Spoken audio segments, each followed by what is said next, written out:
So what's the difference between a hoax circle and one that has no explainable cause? Well, I would say a whole combination of things. There are eyewitnesses to instantaneous formations which have happened. In fact, literally a handful of eyewitnesses have experienced that. Andy Thomas was one. Uh, this gal who runs BLT Research, Nancy Talbot, was present for some. Another guy by the name of Gary King eyewitnessed some appearing literally at about 3:30, 4 o'clock in the morning. When you go in and look at the crops and look at the soil, which crop circle researchers do, we dig up the crop, we send it off to a lab, we have it examined under a microscope, we do seed germination studies. William Levengood was very active in doing this for many years, and he clearly showed that seeds showed different germination times depending on when the crop circle appeared. If it appeared very early in the germination of the crop, or when the crop was very young, it tended to stunt the growth in the seeds, and the seeds wouldn't germinate or at all, or if they did, their growth was suppressed. When you got crop that was mature and it got hit with some sort of what I call an energy signature, it tended to have increased growth in yield by 33 or 40%. And it was uniform across all the seeds. So it was definitely a dramatic increase. And in fact, William Levengood was so impressed with this, he invented a piece of equipment called it was like he would shock seeds with an avalanche of electrical charge.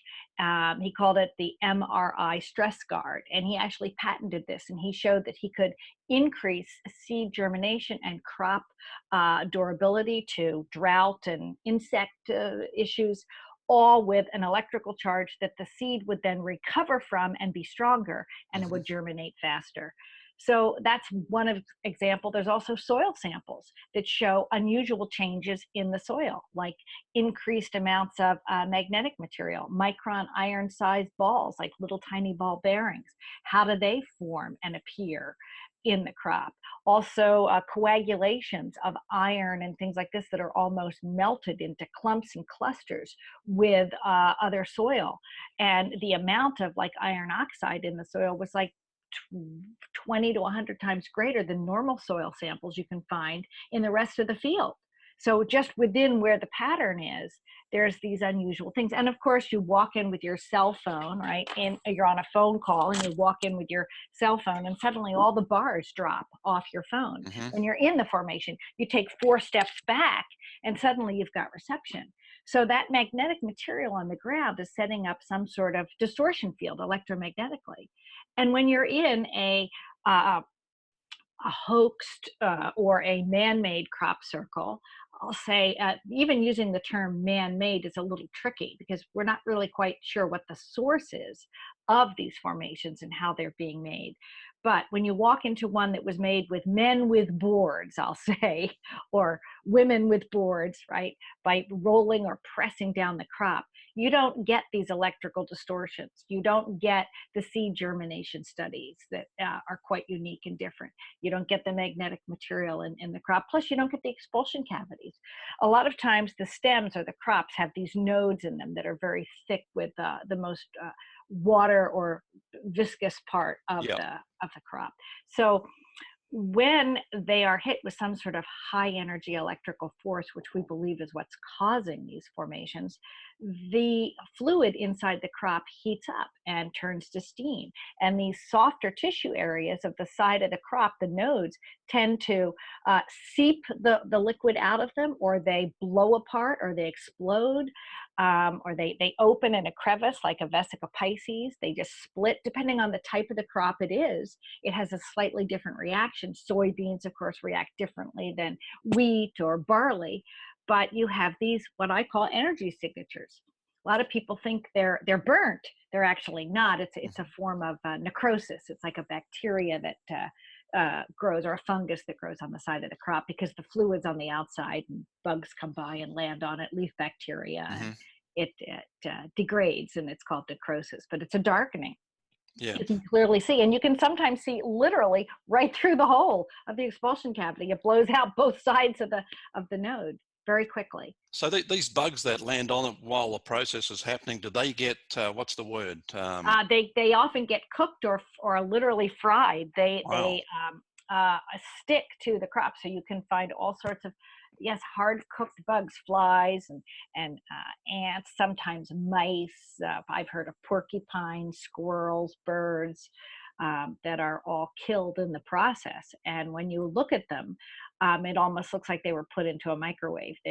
If you Yeah. look at them under an X-ray, they're literally hard Yeah. cooked. I just wanted to go back to the hoax crop circles. I just always wondered whether there's a sinister agenda behind those committing the hoaxes, or maybe there's someone behind the people actually forming the crop circles who have an agenda, and I'm not sure what it is, but it could be. Well, I am not sure either. I can tell you I hear rumors, but I couldn't tell you that they're real or not. But I have heard that many of these, I'll call them younger kids because I'm in my 60s, so maybe they're in their 40s or 30s or 20s. They often have nice cars, nice cell phones. They're not working, or if they are working, they're embarrassed. You know, they're baristas right in a coffee shop or something. They haven't necessarily been to college. Hmm. They're driving very nice cars. Sometimes they're living in a type of government housing where other ministers of state have lived. And you have to beg the question, hmm, what's going on here? This has been reported in England. I don't know too many hoax formations that are happening in the United States, although I suspect they could. But I'm mostly in touch with legitimate researchers who spend their hard earned money and vacation time driving to 4 states east or west of them to Hmm. go take soil samples and check out what's going on in a formation.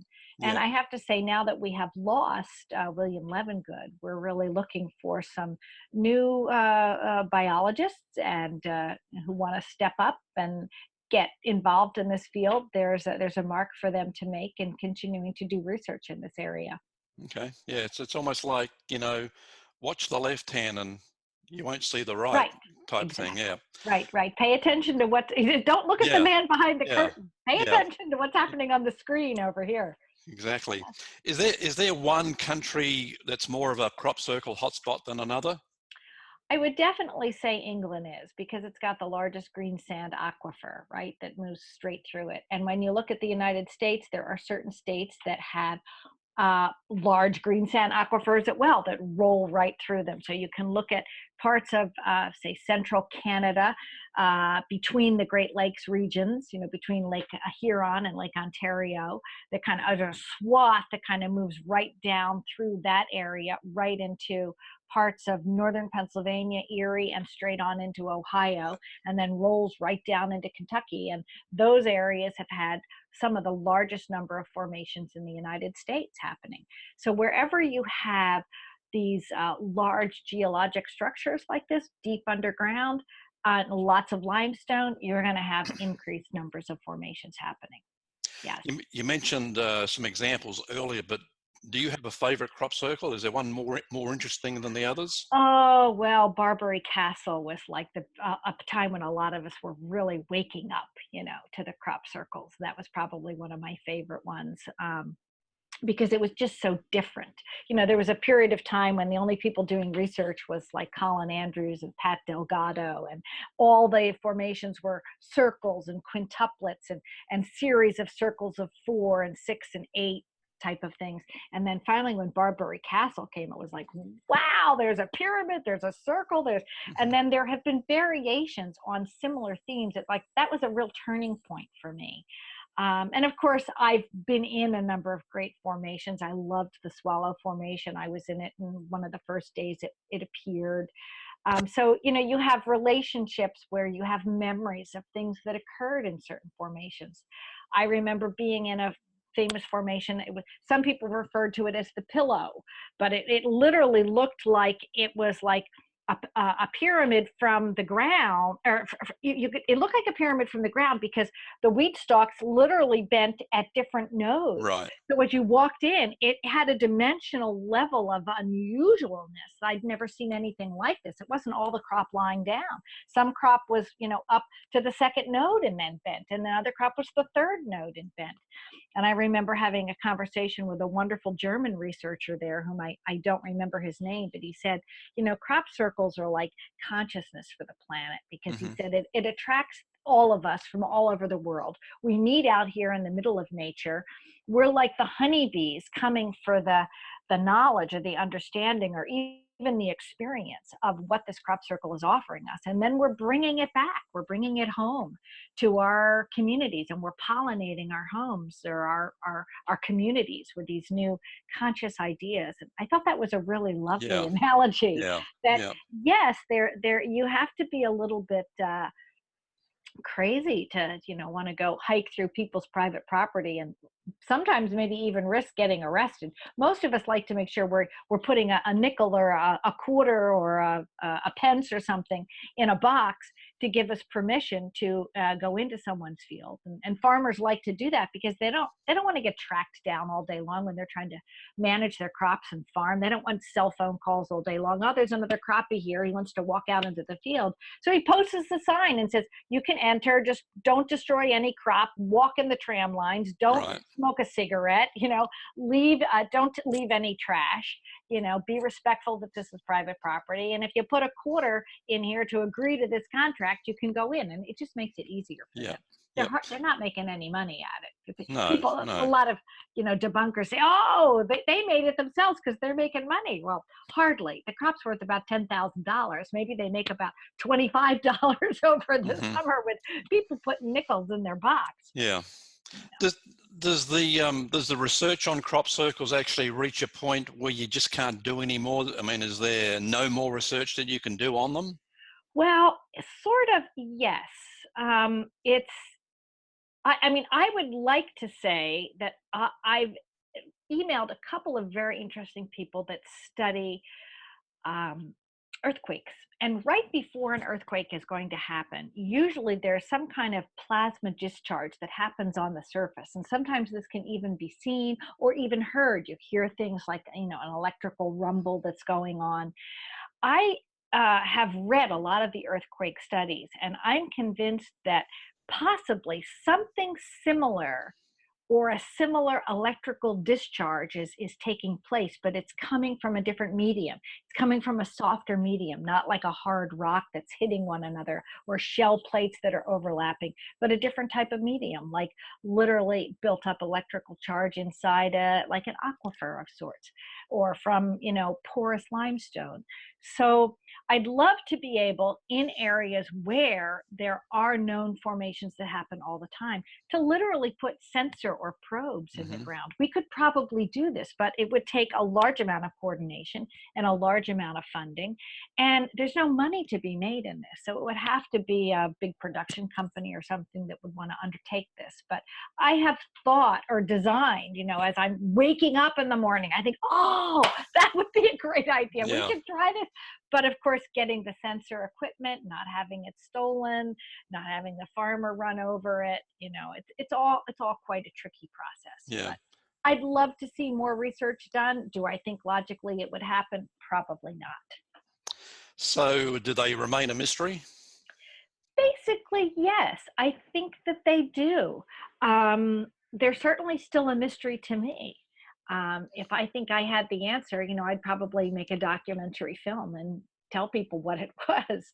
But the more I dig in different areas, like just studying plasmas and how they operate, the laws in which they abide by, it has really impressed me, the overlap and correlation that you see in crop circle formations. So I'd love to, I'd love to see, say, scientists more trained than I, with higher degrees of background in education and Hmm. understanding of these intricate levels of science, apply themselves to the crop circle mystery. But that's yet to be seen. Yeah. Well, maybe there's no message in crop circles. Maybe it's just ET showing off and making them because they can. Well, if it is an ET communication, it's certainly a creative way to Yep. reach us. And like my friend in Germany said, it is a pollination process, right? Hmm.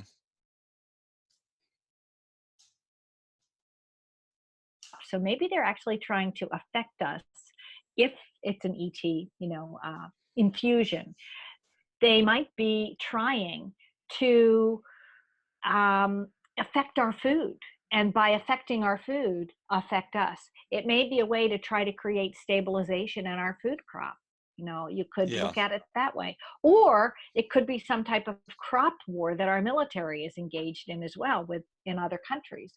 Who knows, right? Yeah.